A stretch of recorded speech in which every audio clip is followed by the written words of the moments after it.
California Youth Authority is youth jail, and so it's beyond juvenile halls, beyond juvenile camps. It's the prison system for juveniles in California. It has young people as young as, I believe, 12 or 13 years old and up to age 25. It's every kind of young person you can imagine. The vast majority of them are from very disadvantaged backgrounds, poor families. There are close to 84% youth of color in the Youth Authority.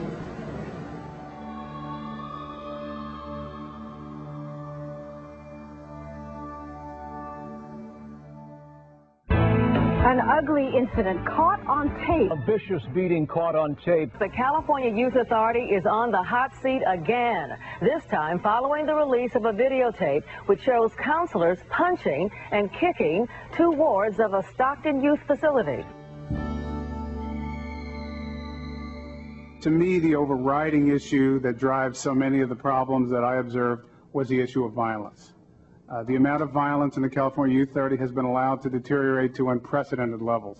I still, to this day, I sleep with my hand over my face because you have to worry about if somebody's going to walk past and hit you in the face with a lock and a sock. You got the Bloods and the Crips. The Bloods wear red and the Crips wear blue. And so he took on the Crip thing.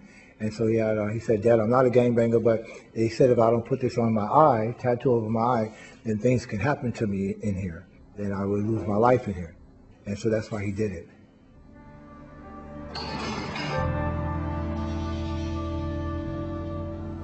Right now my son is a 23-hour-a-day lockup with an hour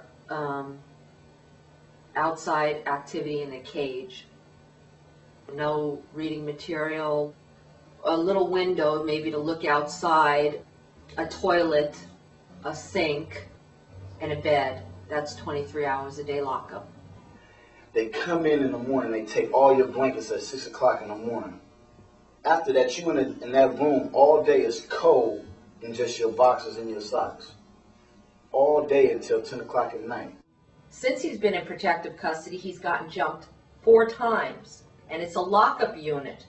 Everybody's in their own room. The only way he can possibly get injured is because of staff neglect. They weren't getting education, so we complained about that because we were entitled to that under our lawsuit.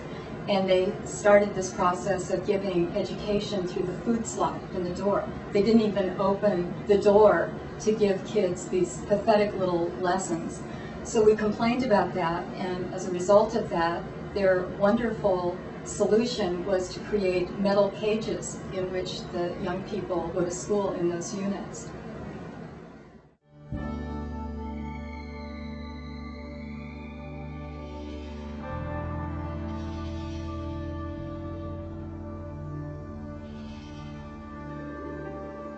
"270 wards were maced by CYA staff in the course of just 1 month in 2003.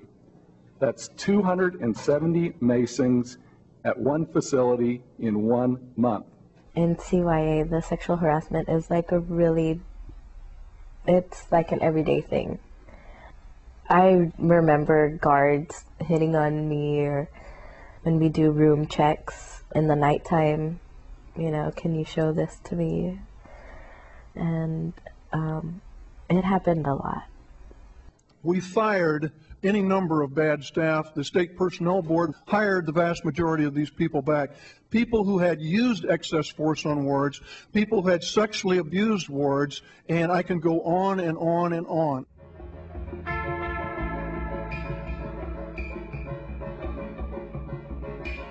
On January 19th, 2 cellmates who were considered high risk for suicide were found dead in their cells in a lockdown unit at Preston. I had a phone call from my ex-wife, and she says Burrell is dead. And I had just spoken to him 2 days prior. I just could not believe that. And so I went into a shock. I cried, I screamed, and I think because she kept saying he's really dead. And I think that's when it really hit me. I I think that it is time to admit it, that the California Youth Authority has been a failure.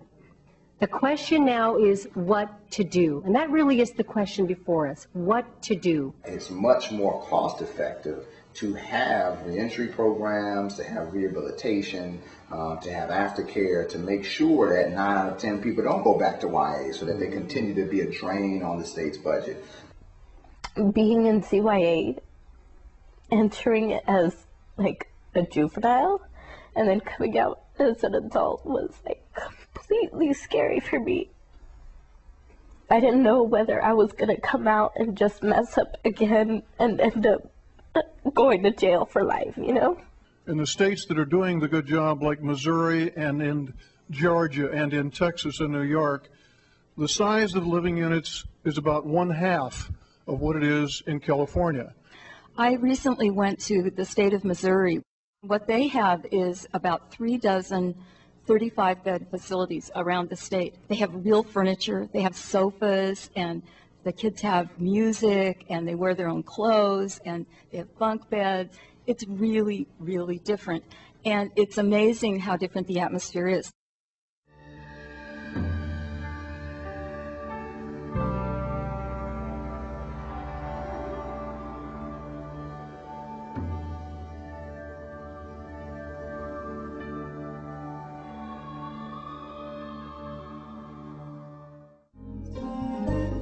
It's been exactly 100 days since 2 young men were found hanged to death in a California youth facility in Northern California. We will not stand for another beating, another death, no more destruction of our youth anywhere in this country, in this nation, and in this state. Despite all of the recent public attention, the problems in the California Youth Authority are not going away anytime soon. This is time for everybody out there who's concerned about what the CYA is doing to call on the legislature, call on the governor, call on local policymakers. They need to hear from you that these prison facilities need to be closed and replaced with regional rehabilitation centers and community-based alternatives at the local level. It's time to stop allowing young people's lives to be thrown away.